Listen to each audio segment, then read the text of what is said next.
Europe کے جنوب مشرق میں بلکان کے پہاڑی خطے میں واقع بوسنیا و ہرزیگووینا ایک ایسا ملک ہے جس کی تاریخ درد، جدوجہد، قربانی اور استقلال سے عبارت ہے۔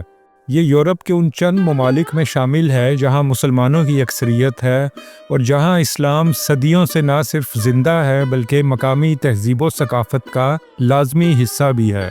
بوسنیا محض ایک ملک نہیں بلکہ یہ ایک داستان ہے صبر، مزاحمت اور شناخت کی۔ بوسنیا و ہرزیگووینا کا کل رقبہ تقریباً 50,000 مربع کلومیٹر ہے۔ یہ ملک شمال، مغرب اور جنوب میں کروشیا، مشرق میں سربیا اور جنوب مشرق میں مونٹی نیگرو سے ملتا ہے۔ اس کا دارالحکومت سراییوو ہے جو نہ صرف ملک کا سب سے بڑا شہر ہے بلکہ تاریخی، ثقافتی اور سیاسی مرکز بھی ہے۔ موستار، بانیا لوکا اور زینکا دیگر اہم شہر ہیں۔ یہ خطہ زیادہ تر پہاڑی اور سرسبز وادیوں پر مشتمل ہے جن میں دریا، جنگلات اور دلکش مناظر قدرت کی خاص صنعت ہیں۔ یہی وجہ ہے کہ بوسنیا کو یورپ کے خوبصورت ترین ممالک میں شمار کیا جاتا ہے۔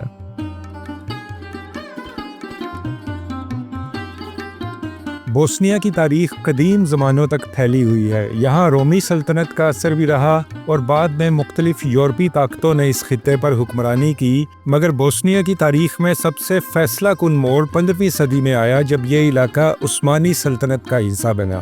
عثمانی دور میں بوسنیا میں اسلام تیزی سے پھیلا۔ مقامی آبادی نے اسلام کو محض مذہب کے طور پہ نہیں بلکہ ایک مکمل تہذیبی اور سماجی نظام کے طور پر قبول کیا۔ اسی دور میں مساجد، مدارس، پل، بازار اور حمام تعمیر ہوئے جن کے آثار آج بھی سراییوو اور موستار جیسے شہروں میں نمایاں ہیں۔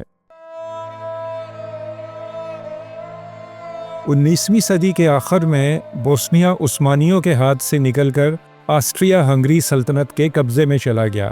پہلی عالمی جنگ کے بعد یہ علاقہ یوگوسلاویہ کا حصہ بنا جہاں بوسنیا کو ایک علیحدہ شناخت تو ملی مگر حقیقی خود مختاری حاصل نہ ہو سکی۔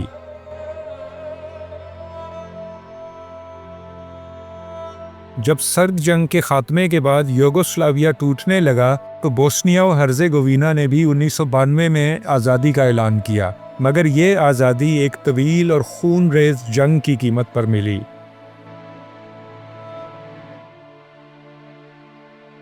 آزادی کے فوراً بعد بوسنیا ایک ہولناک خانہ جنگی کی لپیٹ میں آ گیا۔ یہ جنگ بوسنیائی مسلمانوں، سربوں اور کروشوں کے درمیان لڑی گئی، مگر سب سے زیادہ نشانہ مسلمان آبادی بنی۔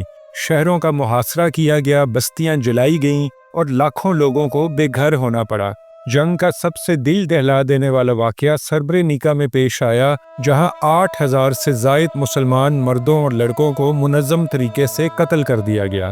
یہ واقعہ جدید یورپی تاریخ کا بدترین قتل عام مانا جاتا ہے۔ اس مشکل وقت میں بوسنیا کے پہلے صدر عالیجہ عزت بیگووچ ایک مضبوط اور باوقار رہنما کے طور پر سامنے آئے۔ انہوں نے نہ صرف عسکری مزاحمت کی قیادت کی بلکہ عالمی سطح پر بوسنیا کے موقف کو مدلل انداز میں پیش کیا۔ ان کی قیادت بوسنیا کی تاریخ میں سنہری حروف سے لکھی جاتی ہے۔ 1995 میں ایک بین الاقوامی معاہدے کے تحت جنگ کا خاتمہ ہو گیا۔ اس معاہدے کے نتیجے میں بوسنیا کو 2 بڑے انتظامی حصوں میں تقسیم کیا گیا اور ایک پیچیدہ مگر مشترکہ حکومتی نظام قائم ہوا تاکہ مختلف قومیتی گروہوں کو ساتھ لے کر چلا جا سکے۔ آج بوسنیا و ہرزیگووینا کی آبادی تقریباً 30 سے 35 لاکھ کے درمیان ہے۔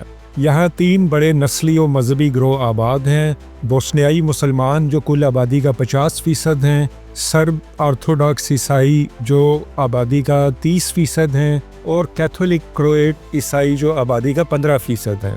اسلام، عیسائیت اور دیگر مذاہب یہاں صدیوں سے ساتھ ساتھ موجود ہیں۔ زبان کے اعتبار سے بوسنیائی، سرب اور کرویتی زبانیں بولی جاتی ہیں جو بنیادی طور پر ایک ہی لسانی خاندان سے تعلق رکھتی ہیں۔ بوسنیا کی ثقافت مشرق اور مغرب کا حسین امتزاج ہے۔ یہاں مساجد کے ساتھ گرجا گھر بھی نظر آتے ہیں اور قدیم عثمانی بازاروں کے ساتھ جدید یورپی کیفے بھی۔ اسلام یہاں اعتدال، رواداری اور مقامی روایات کے ساتھ جڑا ہوا ہے۔ رمضان، عیدین اور مذہبی اجتماعات آج بھی سماجی زندگی کا اہم حصہ ہیں۔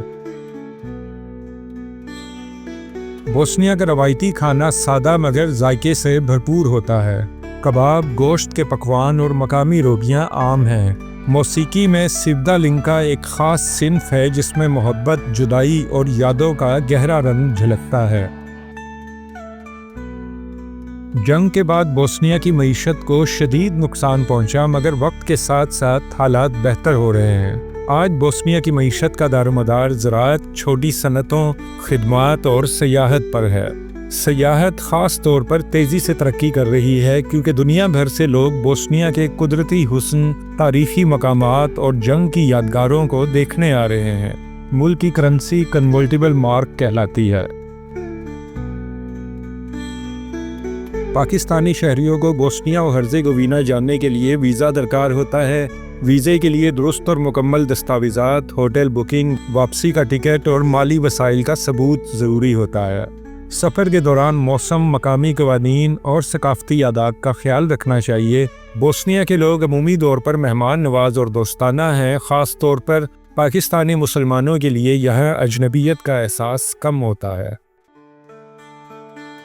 بوسنیا ہرزیگوینا ایک ایسا ملک ہے جس نے تاریخ کے بدترین زخم سہے مگر آج بھی سر اٹھا کر کھڑا ہے۔